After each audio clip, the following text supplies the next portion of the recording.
کبھی سوچا ہے کہ آخر سونے کے ایک ایٹم کو کیسے پتہ چلتا ہے کہ وہ سونا ہے، سیسا نہیں؟ یہ اس کی پہچان کیا ہے؟ آج ہم کائنات کے ہر عنصر کے اسی خفیہ شناختی کارڈ کو سمجھنے کی کوشش کریں گے کہ ایک ایٹم کی اصل شناخت آخر ہوتی کیا ہے۔ ٹھیک ہے، تو آج ہم کیا سمجھنے والے ہیں؟ سب سے پہلے ہم دیکھیں گے کہ ایٹم کی منفرد آئی ڈی کیا ہے۔ اس کے بعد ایک بہت بڑے چیلنج کو دیکھیں گے کہ اتنی چھوٹی چیزوں کو آخر تولا کیسے جائے، اور آخر میں ایک دلچسپ پہیلی حل کریں گے جو ان سب چیزوں کو آپس میں جوڑتی ہے۔ تو آئیے سب سے بنیادی سوال سے شروع کرتے ہیں۔ آخر وہ کیا چیز ہے جو سونے کے ایٹم کو سونا بناتی ہے اور سیسے کو سیسا؟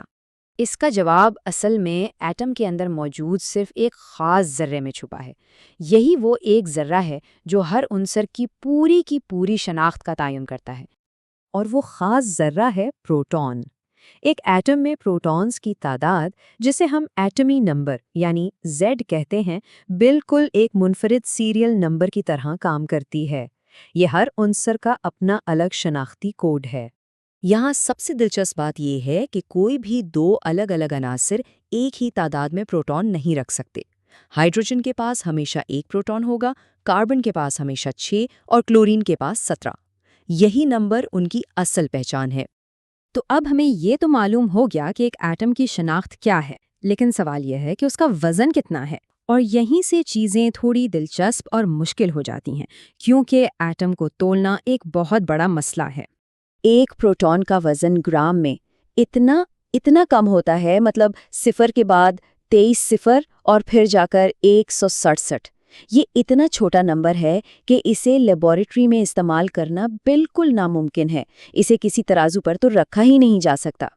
تو ظاہر ہے اس مسئلے کو حل کرنے کے لیے کیمیا دانوں کو کوئی ہوشیار طریقہ نکالنا تھا، تو انہوں نے ایک نسبتی پیمانہ یعنی ایک ریلیٹو اسکیل تیار کیا تاکہ ان ناقابل استعمال چھوٹے نمبرز کے ساتھ کام کیا جا سکے۔ اس کا آئیڈیا بہت سادہ ہے۔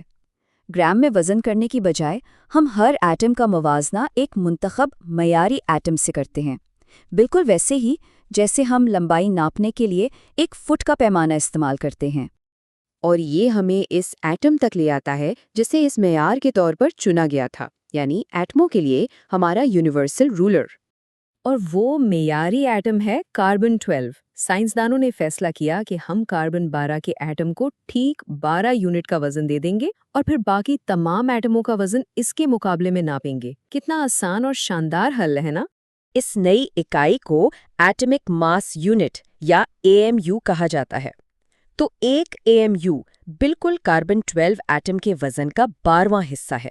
بس اب ہمارے پاس ایٹموں کو ناپنے کے لیے ایک نیا اور آسان پیمانہ آ گیا ہے۔ اچھا، تو اب ہم ایک بہت عام الجھن کو دور کر سکتے ہیں۔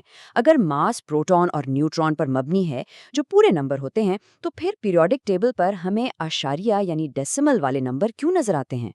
اس پہیلی کو سمجھنے کے لیے آئیے کلورین کی کلاسک مثال پر ایک نظر ڈالتے ہیں۔ اس کا راز اوسط کے لفظ میں چھپا ہے۔ دراصل فطرت میں ایک عنصر کے تمام ایٹم ایک جیسے نہیں ہوتے۔ ان کی مختلف شکلیں ہوتی ہیں جنہیں آئسوٹوپس کہتے ہیں۔ آئسوٹوپس ایک ہی عنصر کے وہ ایٹم ہوتے ہیں جن میں پروٹون کی تعداد تو ایک جیسی ہوتی ہے، لیکن نیوٹرون کی تعداد مختلف ہوتی ہے۔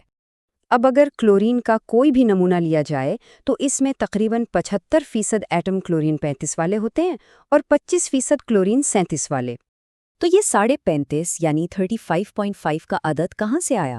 یہ کوئی سادہ اوسط نہیں ہے، بلکہ اسے وزنی اوسط یا ویٹڈ ایوریج کہتے ہیں۔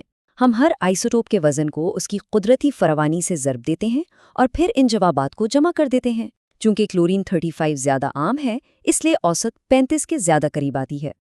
اب جب کہ ہم نے طریقہ سمجھ لیا ہے، تو چلیے اس فارمولے کو دو مزید مثالوں پر آزما کر اپنی سمجھ کو اور پکا کرتے ہیں۔ سب سے پہلے ہے گیلیم۔ اس کے دو اہم آئسوٹوپس ہیں جن کے ماس اور فراوانی دونوں مختلف ہیں۔ تو بالکل وہی وزنی اوسط والا فارمولا استعمال کرتے ہیں۔ ہم ہر آئسوٹوپ کے حصے کا حساب لگا کر انہیں جمع کرتے ہیں اور اس طرح ہمیں گیلیم کی اوسط ایٹمی کمیت مل جاتی ہے۔ چلیے اسے ایک بار پھر نیون کے ساتھ آزماتے ہیں، جس کے قدرتی طور پر 3 آئسوٹوپس پائے جاتے ہیں۔